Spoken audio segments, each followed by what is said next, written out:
get to the Around the League, where we go around the league with Evan, bringing up different topics. We go ahead and discuss. Evan, why don't you take it away? All right, so I got to say, this was a really busy week as far as the NFL is concerned. 635 days the Cleveland Browns have been waiting.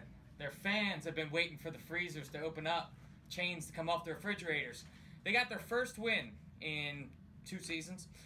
The Browns run their own version of the Philly Special in the game. And, wait, there's more. There was a possum caught in the stands. What the hell is going on in Cleveland? Good party. Yeah, when you're catching live possums in the stand. How did they get in? I have no idea. At least somebody was filling the seats. Just chilling. The guy, and then the dude just grabbed the possum by the tail. Yeah. And then the security was coming. He's like, "I got this." It doesn't look like the first possum he's ever caught. I'm like, dude, how many possums have you grabbed by the tail? But congrats to the Browns fans for finally getting a win. Uh-huh. But just so you know, the Philly Special is ours. Yeah, that belongs to us. Well, it doesn't really. It does belong to us now. Listen, it'll always be. If they run that play 20 years from now, they're still going to be like, that was the Philly Special. Yeah. So I have no problem put a stamp on loaning it. Just loaning it to the Cleveland Browns so they can get their first win. Yeah. Good for you. You ran the Philly Special. And not for nothing, wasn't ours to begin with. I don't have It was any... the Chicago Bears. No. Well, I don't It's have... not But the Chicago Chicago Bears did not run it in the Super They Bowl ran it- on they ran 4th it down. first. That, No one's run that in the Super Bowl. So on the biggest fourth stage, down. bro. Against the dynasty New England Patriots. Right.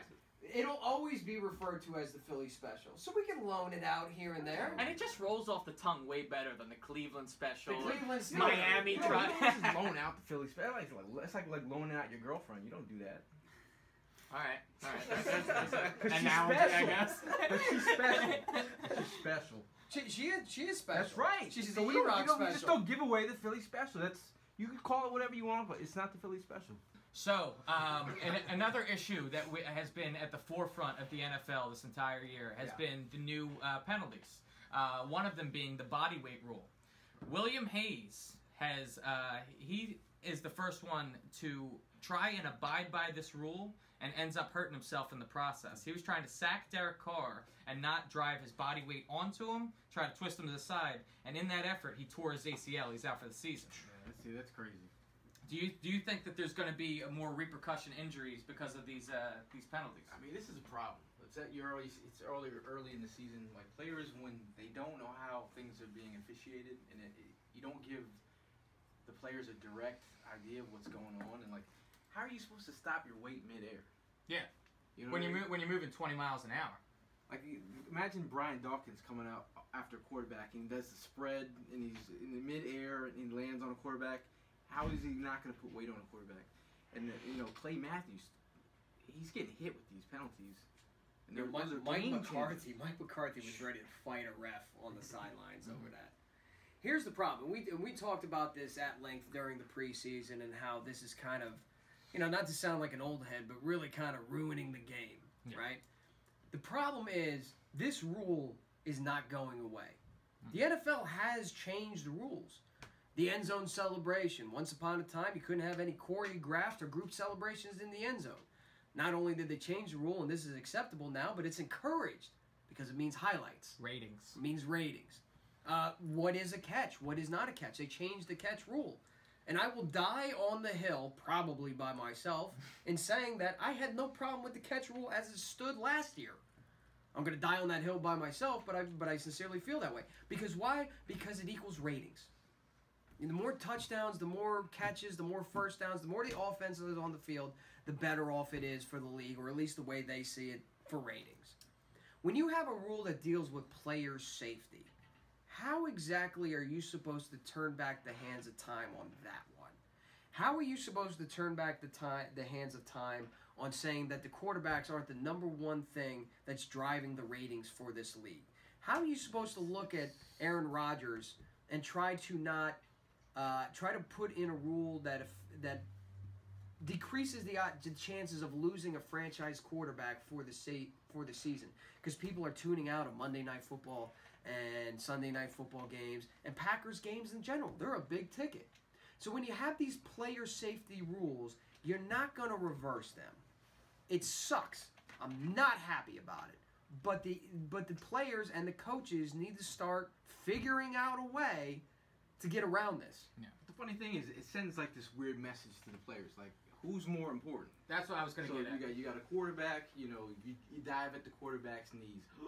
It's a flag, like it's an automatic flag. But running backs get butchered. Yeah, but what about a cornerback taking on a 300-pound plus 350-pound lineman who's trying to take out their legs? Like, nobody cares about the cornerback, right? No. So, I mean, at the end of the day, it's like you're sending a weird message. Like, really player safety, or is it just quarterback safety? Yeah. That is true, because when you take a look at the helmet rule, like, that sucked during the preseason. The helmet rule was absolute garbage during the preseason. And everybody was like, oh, don't worry, they'll crank back. They're just officiating it hard now. They'll lighten up at the beginning of the season or when the regular season kicks off. The helmet rule, they revisited that and said, okay, now it's with intention. If you were intentionally, Justin, go ahead. I was going to say, there's no consistent officiating right across the board. They're not stopping offensive linemen from diving into defensive linemen's legs. Yeah. And there was called inconsistently from referee crew for referee crew. During the Rams and Chargers game, there was a play where Sue sacked Phillip Rivers and just sprawled out and laid on him with no call. Someone with Sue's background should definitely be getting the flag, whereas you have players that don't have that history that are getting it. So it's inconsistent across each officiating crew, as well as just not officiated properly across the entire board for every player. Yeah, I mean, Fletcher Cox got his legs taken out just a couple weeks ago. I mean, nobody said jack about that. But this is what the league sees it as. I mean, nobody, or Eagles fans are going to pack the stadium anyway, but nobody's tuning out of Eagles game because Fletcher Cox is on injured reserve. Nobody's tuning out of games because Everson Griffin is jumping out of the back of ambulances. Nobody's tuning out of games because a running back got a concussion. People are tuning out of games because the quarterback isn't playing. And because the quarterback isn't playing, those teams don't have a shot. They're not going to get rid of this one. This one is in stone now. What they should get rid of is these flags. Too many flags, man. Too many flags. Very, very contradictory to what you just said. Too many flags. Well, no, there is too many. I'm not happy about it, but just know that this one isn't going away. Yeah. And I tweeted out because they made a big deal on Sunday Night Football. I don't want to say big deal like they shouldn't be making a big deal out of it. Obviously it is. I'm not happy about it. You're not happy about it. The people listening to this podcast aren't happy about it. But they made a big deal about how do you coach, if you're a coach, how do you coach your players up into not doing this? And it brought me back to a drill that, believe it or not, Chip Kelly would run in Billy Davis's defense. And it was kind of an Australian football rules way of tackling, which basically you wrapped up, but you went to the side and flung the player. And I searched for 30 minutes looking for videos back from the Chip Kelly era. I found one from Matt Lombardo, who's now doing the beat for the New York Giants. But he had a drill where they had that big orange donut. And the linebackers would touch a ball at the bottom, go, and then do that sort of wrap up and spin move. If you're doing that, perfectly legal. I understand that these guys, since Pee Wee football, have been trained to neck up, head up, hit the target, see the target, wrap up, drive them to the ground. They're going to have to change the way they play. I mean, this isn't going away. So maybe this coaching where you wrap up, you roll to the side, there's got to be a safer way to coach this. That don't even sound. I think William. I know it Hayes, doesn't. I know it doesn't has sound. something to I'm say not about that. happy about it, but just understand it's not going anywhere. It's here to stay. Or maybe we'll just go somewhere. Maybe we'll start watching hockey. Watch CFL. We're gonna do that hockey. Eagle sessions. Hockey sessions, bruh. Do we even talk about that? Flyer Nice. sessions. All right. So anyway, this guy. Let me make sure I read his name right. Joe Montana. Am I saying that right? I think I've heard of him. All right, yeah. So he made a claim earlier this week saying he believes Hall of Famers should get a $300,000 pension after they leave the game. What is your guys' thoughts on retirement plans for NFL players? Have they made enough money? Should they be making more money after they retire? Well, Eric Dickerson was leading the way of a committee that said basically Hall of Famers should get X, Y, and Z. and one of them was benefits. They should. I see. They should, absolutely they should. But Dickerson really should have kind of worded it right to the point where it wasn't just Hall of Famers, wasn't just the elite. Like, let's try to do that for all retired players. And Jerry Rice, who growing up was my favorite player, despite being an Eagles fan, Jerry Rice was my favorite player, put out a statement saying, he backed off. He's like, I'm not part of this committee of Hall of Famers that wants all the pensions and health benefits. Really, I feel like it should be all players, all retired players should have something. There should absolutely be some sort of, if you play X amount of years in the league, you should have benefits moving forward and some sort of pension structure in place. Or work out a system with the league that if players want to opt into like a retirement plan or a 401k, like many of us who work for businesses, that's an option. Hey, 401k, you put it in, we'll match. Something. They got to start doing something for these retired players, and again, this will be part of the whole CBA blow-up when that comes around. When we were out in Canton, the amount of players that could barely walk, bro. Like guys were or wearing the helmet, the helmets. Yeah. Like, I mean, that's a part of the game that you don't really realize after these guys retire. Yeah. And dementia starts kicking in, or CTE, or whatever, the head injuries, or. But all players should be getting taken care of. I'm friendly with the guy who runs the Giants Insider, like the Dave Spadaro of the New York Giants, who DM'd me and said, and we want to echo this to everybody listening, especially the family of Tommy McDonald. Our condolences and our thoughts and our prayers to you. He DM'd me and it was like, hey Tommy, that sucks. He was a great guy and a great player, really a one-of-a-kind personality. And the response that I had back to him was, bro, I just got back from the Hall of Fame. You should see all these dudes who you remember Franco Harris and what he looks like. And Franco's in rough shape. Yeah. And you see a lot of the Jack Youngblood. We all remember Jack Youngblood, kind of a Crocodile Dundee-looking dude, cigar hanging out of his... Jack Youngblood's in bad shape. A lot of these players that have been out of the limelight for a couple years, to look at them now, it's scary. Yeah. It's straight up scary. Shell themselves. Yeah. Yeah. Justin. Yeah, a couple of years ago, I saw Earl Campbell go do an interview, and he couldn't even walk up the steps to get to the stage to sit down. Mean Joe Green's having the same problem. He just couldn't, and it wasn't even like a flight of stairs. It was like a step up onto a stage. He couldn't. He had like 2 or 3 guys had to help him take one step up onto the stage. Yeah, and the greats of the game that we remember, at least at our age, Gail, like their bodies are failing them. So to see it there, I mean, we were all having a good time and getting autographs and singing songs to Chris Carter and stuff like that to get him to sign a mini. CC, do you love me? Did we ever tell that story on the air? I don't think we have. No, so Chris Carter, who was it? Chris Carter and Ronnie Lott? Yeah.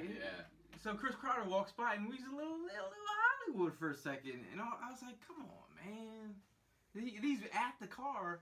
So I'm looking at everybody. I'm like, "Come on, man. We gotta think of something to get Chris's attention. Gotta think of something." I'm like, "All right, or we'll do Drake." CC. I'm looking at everyone.